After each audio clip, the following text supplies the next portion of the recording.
Hello, this is Mark with Bedbug Supply. Today's question is how to get rid of bed bugs naturally. It's definitely a little bit more involved when you do completely natural treatments, in that usually when you use man-made pesticides that are labeled for indoor usage by the EPA and your normal powders, it may be a little bit more effective, but you can definitely do it without those if you use more of a product-based approach, which is what we offer on our website as well. If you look at our website, you'll see an article that says how to get rid of bed bugs naturally. Just take a look at that, and it goes into more detail than this more summary video.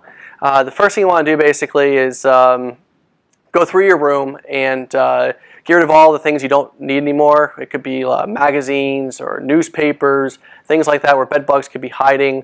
You want to put those in sealed bags and dispose of them properly. That way you don't infest other areas.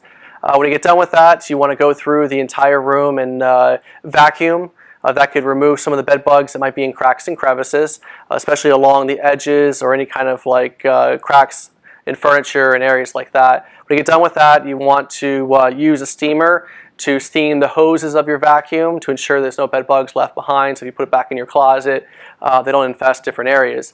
You can also remove the bag from your vacuum if applicable, or you can steam the enclosure where the debris goes to from the vacuum to ensure that everything's killed inside of it so you don't, again, contaminate other areas. When you get done with the vacuuming, it's important to make a sanctuary. You want to make something where bed bugs can't get to you. So if they can't feed, it's more difficult to breed, more difficult to get through all stages of development. So what we want to do is we want to move the bed away from the wall, remove everything from below the bed, and take the mattress and box spring off. Then we're going to take the steamer and basically steam all of the cracks, all of the side rails of the frame. Preferably you want to use a bed frame that doesn't have a headboard or a footboard. Headboards and footboards usually have nice cracks where bed bugs can hide, making it a little bit more difficult to treat. So a bed frame is usually your best option. So you want to go ahead and steam the frame away from the wall. And then when you get done with that, you want to take certified bed bug proof encasements that have been lab tested against live bed bugs to make sure that it works. We carry Safe Rest on our website. They're very good, and they do the job very well. When you put the mattress and box spring encasements on your newly treated frame, then you take climb up interceptors. These are very important because you're kind of using yourself as a lure during the treatment. So you give off CO2 and body heat. They normally come towards the bed. They climb up the legs of your bed and they feed on you, and then go back in cracks and crevices after that. So how it works is you put on the legs of your bed, so nothing is touching the ground except for the legs, and they climb up the edge of the interceptor and they fall in. So again, you're using yourself as a lure, so it makes your treatment much more effective. And it also helps to reduce chances of anything feeding on you while you sleep, even if you're in an infested area with bed bugs. So after you get done with the mattress and box spring encasements, you went ahead and treated the frame, you put the interceptors on, you moved away from the wall, it's kind of more in the middle of your room.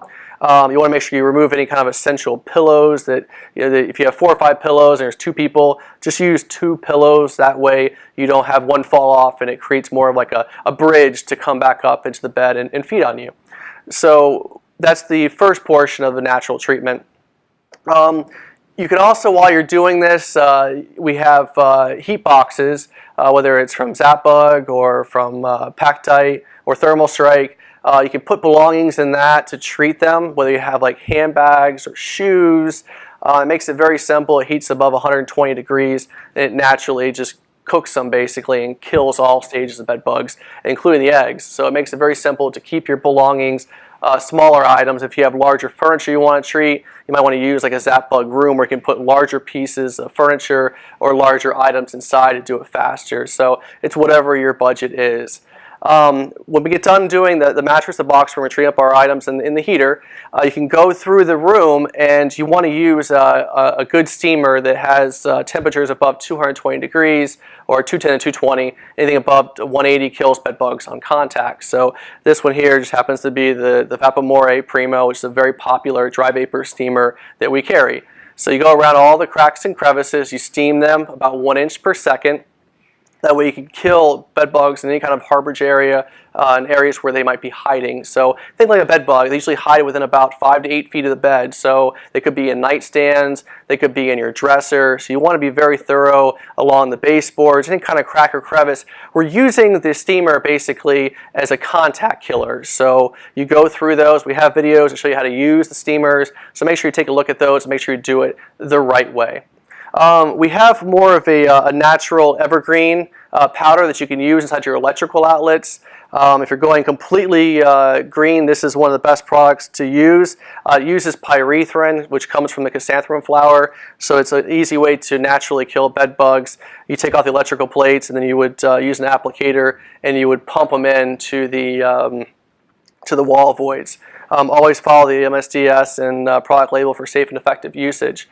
So as you go through this, you want to definitely take a look at the interceptors every day to see if they're getting worse or better. Normally the population should go down. You shouldn't have any bites at all, and you can see how your treatment is going. You may want to do follow-up treatments every 3 to 5 days with the steamer, and for maybe I would say 2 to 3 weeks.